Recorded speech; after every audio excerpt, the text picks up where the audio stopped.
तेज बारिश हो रही थी, इस कारण दूर तक कुछ नजर नहीं आ रहा था। चमकती हुई बिजली और बादलों की गड़गड़ाहट किसी के भी मन में भय पैदा करने के लिए काफी थी। ऐसे में गर्भ पीड़ा से कराहती हुई पूर्वा गाड़ी के पीछे की सीट पर बैठी हुई थी।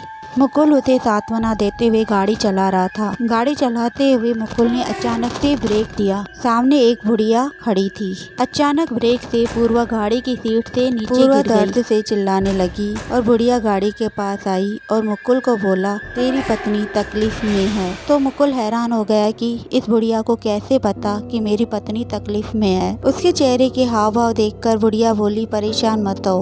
उधर पूर्वा दर्द से कराह रही थी। मुकुल को कुछ समझ में नहीं आ रहा था कि क्या करना चाहिए। ऐसे में मुकुल ने बुढ़िया की बात मान ली और नीचे उतर गया। पूर्वा को सहारा देते हुए बुढ़िया के पीछे चलने लगा। बुढ़िया उसे अपनी झोंपड़ी में लेके गई और मुकुल को बोला कि बाहर खड़े हो जा। मुकुल बाहर के नज़ारे को ध्यान से देखने लगा तो उसे ऐसे लगा कि ये शमशान है। उसे दूर से एक चिता जलती हुई दिखी। तभी वह पूर्वा के पास जाने लगा तो बुढ़िया ने दरवाजा खोल दिया और बोला, मुबारक हो, तुम्हें लड़का हुआ है। मुकुल ये सुनकर खुश हुआ और बोला, मैं अपने बेटे को देखना चाहता हूँ।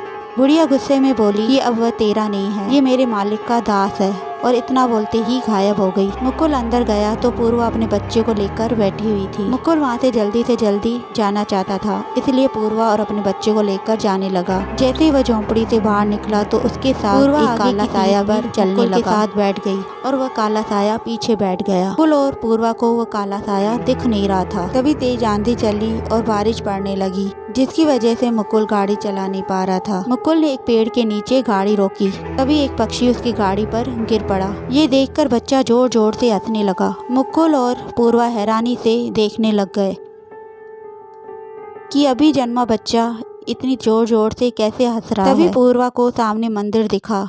मुकुल और पूर्वा मंदिर में जाने लगे। मंदिर में जाते समय बच्चा तेज तेज रोने लगा और वह काला साया मुकुल की पीठ पर बैठ गया और मुकुल का गला दबाया। वहीं पर मुकुल की मौत हो गई। ये देखकर बच्चा फिर से जोर जोर से हंसने लगा। पूर्वा हैरानी से बच्चे को देखने लगी। वह घबरा गई, क्या इसमें शैतान तो नहीं है। ये देखकर पूर्वा घबरा कर भागते हुए मंदिर की सीढ़ियां चढ़ गई। सुबह हो चुकी थी और पुजारी मंदिर में आ रहा था। तभी उसने देखा मुकुल की लाश और पूर्वा को मंदिर में। उसने ध्यान से देखा तो उसे एक काला साया भी दिखाई दिया। पंडित पूर्वा के पास आया और बोला कि तेरे बच्चे का जन्म एक शमशान घाट पर हुआ है, जिसकी वजह से एक प्रेत आत्मा भी तुम्हारे साथ आ गई है। पंडित बोला, ये प्रेत आत्मा तेरे पूरे घर का नाश कर सकती है।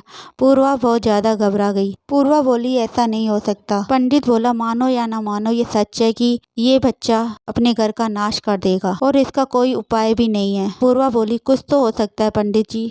पंडित बोले, मैं 21 साल तक बच्चे को सुरक्षित रख सकता हूँ। और मंदिर के अंदर जाकर एक धागा लेकर आया और बच्चे के गले में डाल दिया और बोला कि 21 वर्ष तक ये धागा इसकी सुरक्षा करेगा और ये धागा गले से निकालना मत। और पुजारी धागा पहनाकर मंदिर की पूजा करने चला गया। अब मनीष 21 वर्ष का हो चुका था और प्रेत आत्मा उसको परेशान करने लगी। वह तेज तेज आवाज में घुराने लगा और अजीब अजीब आवाजें निकालने लगा। उसकी आंखें पूरी लाल हो रही थी और अपने गले से धागा निकालकर फेंक दिया। पूर्वा उसे बहुत रोकने की कोशिश कर रही थी। वह उठकर जल्दी से एक दूसरे कमरे में गया जहाँ उसके दादाजी सो रहे थे।